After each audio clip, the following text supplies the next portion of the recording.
Hey guys, welcome back. I'm Laura Wilkie with Down Home with Lemon Pie, and I have another collection of books for you.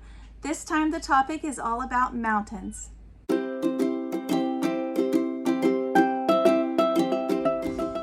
right guys, welcome back. If you're brand new to my channel, I am so glad you're here. I am a Christian homeschool mama. I have 7 kids.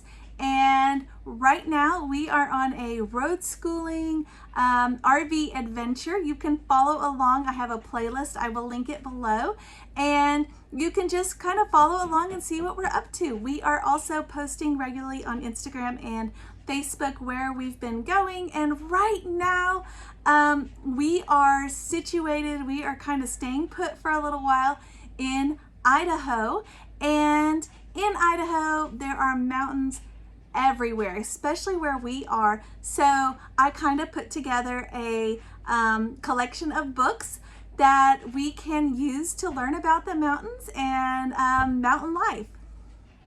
Okay, before I get started, I have to do a little shout out. We went to the little local farmers market this past weekend, and look at these adorable little, these are beeswax candles that I picked up. I haven't decided. I think I'm not going to burn them. I think I'm going to keep them as kind of like little fall decorations if I don't tear them up. But aren't they so stinking adorable?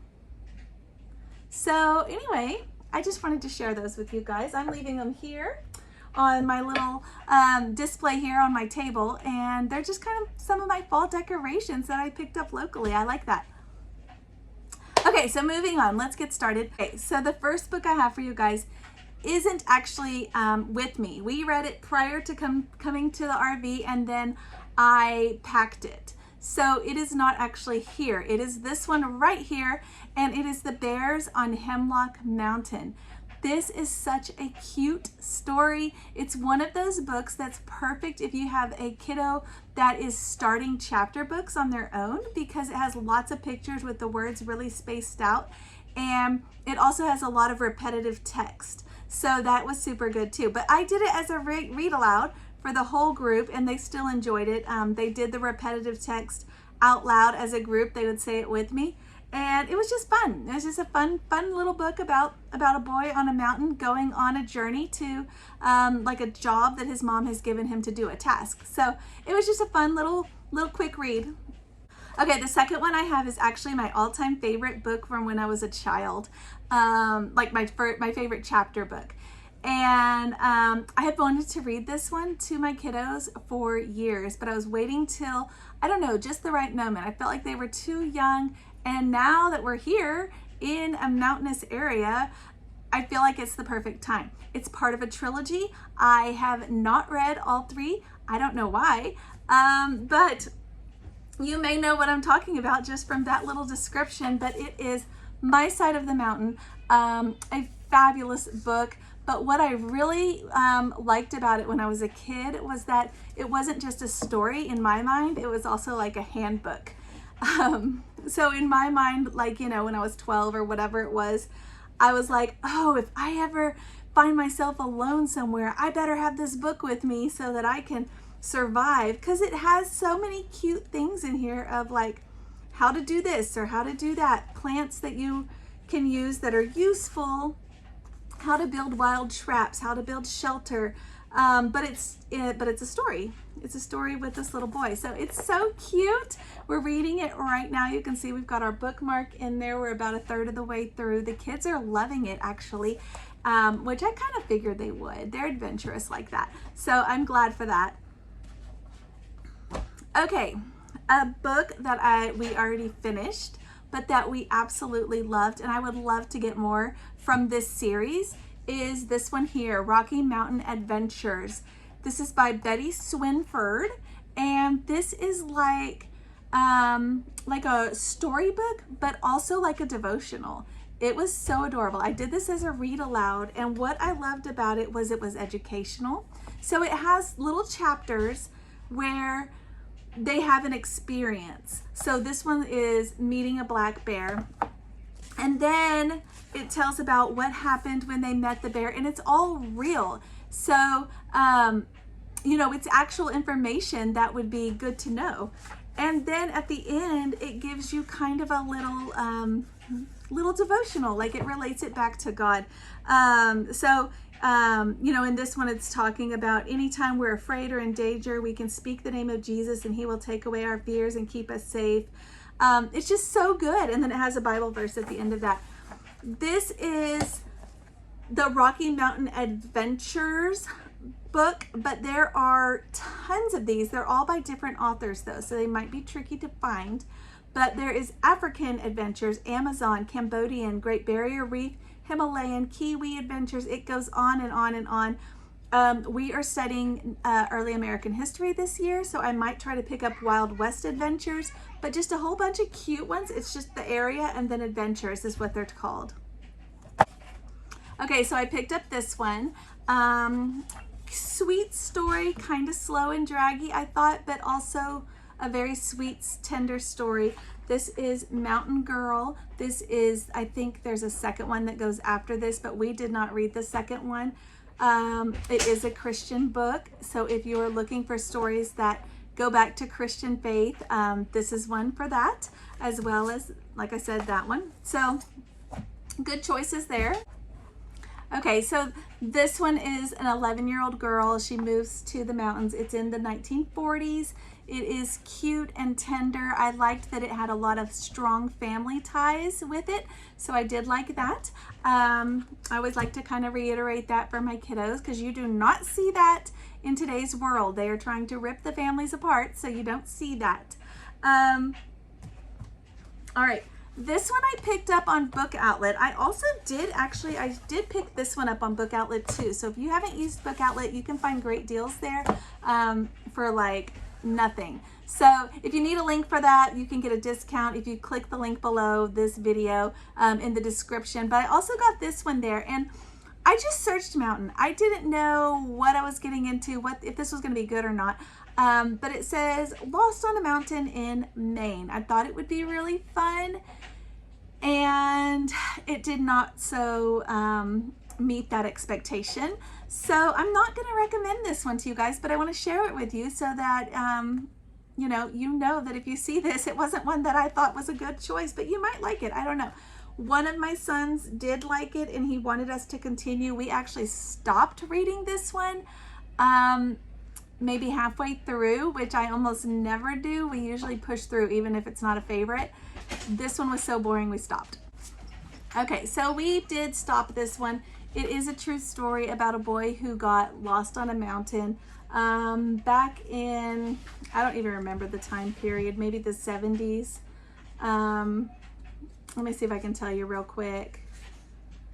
Apparently it was a big news story. I found it incredibly draggy because it starts pretty much where he is getting lost. And then the whole book is him just kind of wandering around lost, or at least what we read. And it was just really draggy. It was really draggy. There wasn't really any buildup. It was just him walking along and lost. And I'm walking along, there's more trees, and I'm still lost. And so, I don't know. Maybe it gets better, but we couldn't get through it, so we stopped it. Okay, this is just completely different, but it did come up when I searched mountain books, so I wanted to grab it. I believe I got this one also on Book Outlet, and it is Devotions from the Mountains. Why not, right? We're in the mountains right now. It's beautiful like this, and so why not have some sweet devotions to go along with that. I haven't read too many of these, about the first maybe 5, and they were very good and sweet, as you would expect a devotional to be, but you know, just a nice sweet little book. I did grab 2 chapter books for my bigger kids to kind of read on their own, just to kind of discover mountain life or mountain experiences on their own. The first one, we are big fans of this. So we got the Boxcar Children, The Mountaintop Mystery, because we are big Boxcar fans. So we did pick up that one. And I also picked up the Bear Grylls Adventures. This is the Mountain Challenge. This one I got on Book Outlet, and I think they had several others area challenges. So I thought this was going to be more like a choose your own adventure, because the video or the show, the Bear Grylls show, if anybody's watched it, like I can't remember which streaming service it's on, but you can use your remote to select, you know, should he eat the bug or should he eat the whatever, and should he take this path or should he go down the mountain, different things. So that's like a choose your own adventure. So I thought this was going to be the same, and I don't think it is. So if that's what you're thinking, I don't think that's it. But we haven't read it yet. I think it's going to be cute, but I do like that the words and the pictures are like this, so that my beginning chapter book kiddos can still enjoy it and not be intimidated by too many words on one page. So this one obviously is not like that. This one's a little bit more traditional like this with the smaller font. Okay, I did grab both of these on Book Outlet. I'm telling you guys, you got to check them out. They had a whole series of these. These are the only two I picked up. Mountain and River. They are life cycles books, and it says 11 amazing animals and plants, one ecosystem. So I like the way this was done. It has the Rocky Mountains, and then it has earwig, woodpecker, flying squirrel, wolverine, and then the next one is the Himalayas, and then 4 from there, the Andes, and it's got 3 from there, and it's got a Rocky Mountain food web. Okay, so I'll show you the woodpecker page. Super cute. You've got the life cycle here, little snippets of information. If you've been watching me for a while, you know that's my favorite way for kiddos to learn, as far as when there's books that are nonfiction, because it's easy for them to grab a piece of information and it's not intimidating. So that is how this one is done. Every page is really similar like this, and then you can follow it here. It circles the section that you're on, so you know which little piece you're on for each section. I thought it was cute. I did grab Mountain. I also grabbed River, which has the bears, and we are in bear country, so why not? We've got rivers of North America, South America, and ponds of Europe, and then the European pond food web. So I thought this would just be a fun way for us to learn kind of more about the animals and plants that we might see, and some obviously that we're not going to see where we are. We won't be seeing river dolphins, but you know, you get the idea. So I just thought it would be fun for us to enjoy. So both of those, like I said, there's a whole series on Book Outlet. I did get these two. They are hardcover. They also have them in paperbacks, so if you're interested in that. Okay, the next two books are actually done similarly. They are the alphabet books, and they're not by the same author, so it's some sort of series, but I don't know how to tell you to find it, except maybe typing in just alphabet. But this one is S is for S'mores, a camping alphabet, because we are in our RV. We are not traditional camping like that, but we are you know, enjoying things and doing things outside. Look, I turned right to the mountain page. That was lucky.